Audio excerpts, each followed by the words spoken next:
క్రెడాయి హైదరాబాద్ అతిపెద్ద property show మార్చి 8వ తేదీ నుంచి 10వ తేదీ వరకు గొప్ప అవకాశం వినియోగించుకోండి.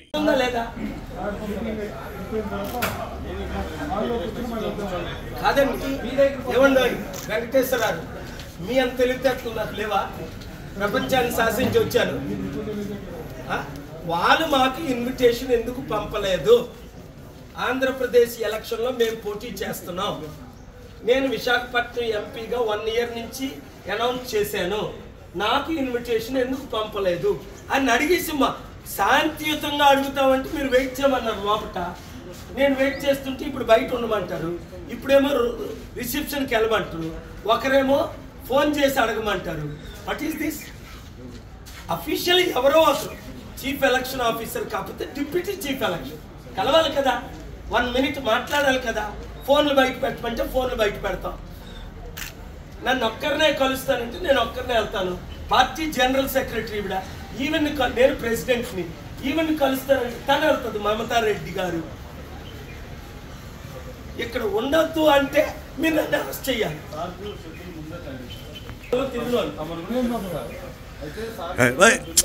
ఈ రోజు మా మీటింగ్కి మీడియా రిపోర్టర్లు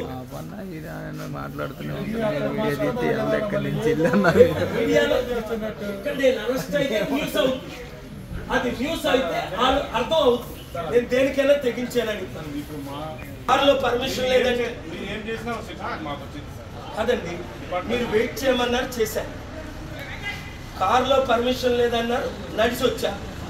రాకముందే ఆంధ్రప్రదేశ్ హైకోర్టులో ఈరోజే నేను పబ్లిక్ ఇంట్రెస్ట్ లిటిగేషన్ వేశాను. ఏప్రిల్లో ఎలక్షన్ ఏంటి, మేలో కౌంటింగ్ ఏంటని మీ అందరి ముందు జనవరి 9 చీఫ్ ఎలక్షన్ ఆఫీసర్కి నోవోటెల్ హోటల్లో నేను నోటిఫికేషన్ ఇచ్చాను. మన రాష్ట్రమే అంత దరిద్రమా? మన తెలుగు రాష్ట్రాలైనా ఈ నార్త్ ఇండియన్స్కి ఇప్పుడు ఎలక్షన్ మీటింగ్ అవుతుంది పేరు ఊరు లేని పార్టీలతో. నాకు పర్మిషన్ లేదని ఇదిగో ఇక్కడ ప్రోటోకాల్ ఆఫీసర్ సెక్రటరేట్ లీజాన్ శ్రీనివాసరావు గారు ఇక్కడ ఆఫీసర్స్ అందరూ నన్ను అరగంట నుంచి అడ్డుకున్నారు.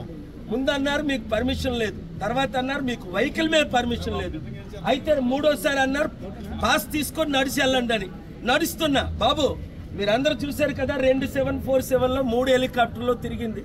నేను ఒక్కడే ఈ భూమి మీద. అదానీ తిరగలేదు, అంబానీ తిరగలేదు, మోదీ తిరగలేదు, అమెరికన్ ప్రెసిడెంట్లు తిరగల. అలాంటిది ఇప్పుడు మీ కొరకు ఎందుకు ఎలక్షన్స్ సీక్రెట్స్గా ఏప్రిల్లో 3 రోజుల తర్వాత నోటీస్ ఇచ్చేసి ఏప్రిల్లో ఎలక్షన్ పెట్టి మే వరకు ఈవీఎంలు మార్చుతున్నారని అందరికీ తెలుసు.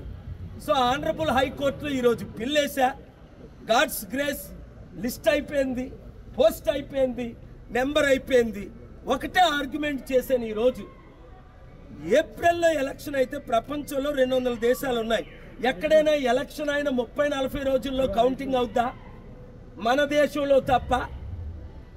ముఖ్యంగా మన రాష్ట్రంలో ఉత్తరప్రదేశ్, మధ్యప్రదేశ్, అరుణాచల్ ప్రదేశ్లో మే లాస్ట్ వీక్ ఎలక్షన్ పెట్టుకుంటారు. 3-4 ఫేజుల్లో కౌంట్ చేసుకుంటారు. మందేంటి డీల్ మేకింగ్ అన్నమాట. ఇప్పుడున్న వాళ్ళతో ఈవీఎంలు మారుతున్నాయా లేదా, మార్చేస్తున్నారా లేదా? 40 రోజులు ఈవీఎంలను ఎవరు కాపాడతారు? అది నా ఆర్గ్యుమెంట్. అందులో ఏప్రిల్లో ఇంత ఎండలు, పరీక్షలు ఇంకా అవుతూనే ఉన్నాయి. అన్ని రాష్ట్రాల్లో అయినట్టు మే లాస్ట్ వీక్లో అవ్వాలని జనవరి 9ని మీడియాతో మాట్లాడా. ఇంకెవరైనా మాట్లాడారా? ఎవరైనా ఆర్గ్యూ చేశారా? అందుకని ఎలక్షన్ కమిషన్ నాకు పర్మిషన్ లేదట. ప్రజాశాంతి పార్టీ ప్రెసిడెంట్కి, గ్లోబల్ పీస్ ప్రెసిడెంట్కి సీక్రెట్గా ఏం నడుపుకుంటున్నారు. ఆ రోజు నడుపుకున్నారు జనవరి 9ని, ఇప్పుడు నడుపుకుంటున్నారు. మీరు ఎంతకాలమో అవినీతిని కంటిన్యూ చేయలేరు. Honourable courts are there. ముఖ్యంగా పబ్లిక్ తెలంగాణలో మాకు అవినీతి జరిగిందని ఓట్లు వేయకండి లేదా నోటాకు ఓటేయండి అన్నాను. హైదరాబాద్ సిటీలో 50% ఓట్లే వేయలేదు. ఈసారి పూర్తిగా ఎలక్షన్స్ బాయ్కట్ చేస్తాం ప్రజాశాంతి పార్టీకి కానీ అవినీతి జరిగితే. ఎందుకంటే ఇప్పుడున్న పార్టీలు 2%, 3% ఉన్న కుల కుటుంబ పార్టీ. మనం ఒక బీసీ 55% ఉన్నాం, కాపులు 27% ఉన్నాం, ఎస్సీ ఎస్టీ ముస్లిమ్స్ 90% మనం ఉన్నాం. మన ఆట పార్టీలు ఎందుకు బీసీ కాపు 60-70% ఉన్నాడు ముఖ్యమంత్రి కాలేదు? 12 మంది రెడ్లు అయ్యారే. రేవంత్ రెడ్డి నా తమ్ముడు, నేను ఆశీర్వదించాను, మీకు తెలుసు, నేను రెడ్లకు వ్యతిరేకను కాను. 3 కమ్మలు అయ్యారే, 3 బ్రాహ్మణులు అయ్యారే. 1% ఉన్న వైశ్య రోషయ్య గారిని మనం కష్టపడి ముఖ్యమంత్రి చేసామే. బీసీ కాపు బడుగు బలహీన వర్గాలు మాత్రం ముఖ్యమంత్రులు అవ్వకూడదు, రాజ్యాధికారం రాకూడదు. అందుకనే ఇంకొకటి, ఈరోజు నన్ను ఆపడానికి మెయిన్ గేట్ దగ్గర కారణం ఏంటి? ఇంతవరకు నేను ప్రశ్నించలా. పాపం జగన్మోహన్ రెడ్డి గారు అంటే నాకు కొంచెం దయ. అప్పుల రాష్ట్రం, ఏదైనా అప్పిద్దాం, వరల్డ్ బ్యాంక్ నుంచి డబ్బు తెద్దాం, ఇంటర్నేషనల్ మానిటరీ ఫండ్ అని. ఆయనకి నా డబ్బు వద్దు, నేను వద్దు అన్నట్టు ఉంది. అర్థమైందా? ఈ సెక్రటరేట్ కూడా రెడీ. 360 కోట్లు అప్పు తీసుకున్నారట. సెక్రటరేట్ మీద ఎవరైనా అప్పు తీసుకుంటారా? జగన్మోహన్ రెడ్డి గారు ప్రపంచంలో 197 దేశాల్లో ఎవరైనా తీసుకున్నారా? దేశంలో 29 రాష్ట్రాల్లో ఎవరైనా తీసుకున్నారా? ప్రపంచంలో సెక్రటరేట్ మీద అప్పు తీసుకోరు. కిడ్నీలైనా అమ్ముకుంటారు, కానీ అంటే అమ్ముకుంటారు. కొందరు కిడ్నీలు అమ్ముకుంటారు ప్రాణాలు కాపాడుకోవడానికి. ఎవరు అమ్ముకోకండి. అవసరం ఎలాగైతే అన్ని పార్టీలు పిలిచి మన పార్టీని పిల్లలేదట. ఎందుకు? మీరు TV9 సర్వే చూడండి, TV5 చూడండి, NTV చూడండి, ABN చూడండి, యూట్యూబ్లో సర్వే చూడండి. 100కి 54 నుంచి 82%. మీ కేఏపాల్ కావాలా, కేసీఆర్ కావాలా? 54 నుంచి 82% నన్ను కోరుకున్నాను. రేవంత్ రెడ్డికి నేను మద్దతు ఇచ్చాను, మీరు చూశారు, ఆయన ముఖ్యమంత్రి అయ్యాడు. అవ్వకముందే నేను సపోర్ట్ చేశాను. చంద్రబాబు నాయుడు కావాలా, జగన్మోహన్ రెడ్డి కావాలా, కేఏపాల్ కావాలని మళ్ళీ మీరు సర్వేలు పెట్టండి. 72% మన పెద్ద ఛానల్లో వచ్చింది. నన్ను ఎందుకు కోరుకుంటున్నారంటే డబ్బు తేగలను, తెచ్చాను, ఇవ్వగలను, ఇచ్చాను, చేశాను, చేయగలను. వీళ్ళలాగా భూ కబ్జాలు చేయలేదు, సెక్రటరేట్లు అమ్ముకోలేదు, అప్పులు లక్షల కోట్లు. చంద్రబాబు నాయుడు గారు 5 లక్షల కోట్లు, జగన్మోహన్ రెడ్డి గారు 5 లక్షల కోట్లు అప్పు తెచ్చారు. మోదీ గారు అయితే నెలకు 1,10,000 కోట్లు అప్పు చేస్తున్నారు. ఆ అప్పు మీ పేరును కుటుంబానికి 5 కోట్లు ఉంది. మీకు, నాకు లేదు. నా భార్య, నా పిల్లలు, నా మనవలు అమెరికాలో ఉన్నారు, వారికి అప్పు లేదు. కానీ మీ భార్యలకి, మీ పిల్లలకి, మీ పుట్టబోయే మనవలకి అప్పులు ఉన్నాయి. ఎవరు తీర్చుతారు? నేను తప్ప డబ్బు తెచ్చే సత్తా, అప్పులు తెచ్చే సత్తా లేదు. నేను అమెరికా వెళ్ళినప్పుడు చైనా జీడిపి, ఇండియా జీడిపి సమానంగా ఉండేది. ఇప్పుడు చైనా 100 దేశాలకు అప్పిస్తుంది, $18 ట్రిలియన్ జీడిపి. మనది 3 ట్రిలియన్ లేదు. 100 దేశాల నుంచి అప్పు అడుక్కుంటున్నాం. ఇది మీరు మీడియాలో, ఇది బ్రేకింగ్లు ఇవ్వాలి. ఎక్కడ లైట్లు చోట్ల లైటింగ్ లేవు, లైవ్ లేవు. మీ లైవ్ కిట్లు ఎందుకు? ఇది లైవ్ ఇవ్వకపోతే నాకంటే నీతిపరుడు, నిజాయితీపరుడు, బడుగు బలహీన వర్గాల నాయకుడు ఈరోజు బాబు మోహన్ టీడీపీని, వైసీపీని, బీజేపీని కాదని 2 రోజుల క్రిందట మన పార్టీలో ఎందుకు చేరారు? గద్దరన్న సోనియా గాంధీ, రాహుల్ గాంధీ, మోదీని కాదని, కేసీఆర్, కేటీఆర్ కాదని ప్రజాశాంతి పార్టీలో ఎందుకు చేరారు? చీఫ్ సెక్రటరీ, IAS, IPSలు ఎందుకు చేరుతున్నారు? ఎడ్యుకేటెడ్. మీరు ఇంట్లో కూర్చోకండి, అందరూ ఓట్లేయండి.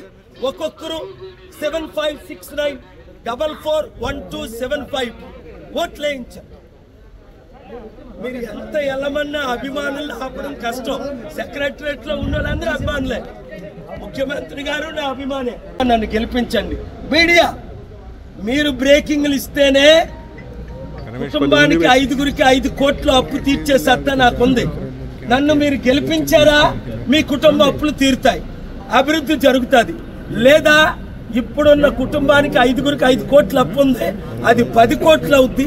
శ్రీలంక లాగా ఇండియాలో గొడవలు అవుతాయి. హిందూ, ముస్లిం, క్రిస్టియన్స్ మధ్య కొట్లాడుకోమంటారు. కనుక ఈరోజు నేను ఆంధ్రప్రదేశ్ హైకోర్టులో పబ్లిక్ ఇంట్రెస్ట్ లిటిగేషన్ పిల్ వేసాను 6 కోట్ల ఆంధ్రుల తరపుని. ఏమని?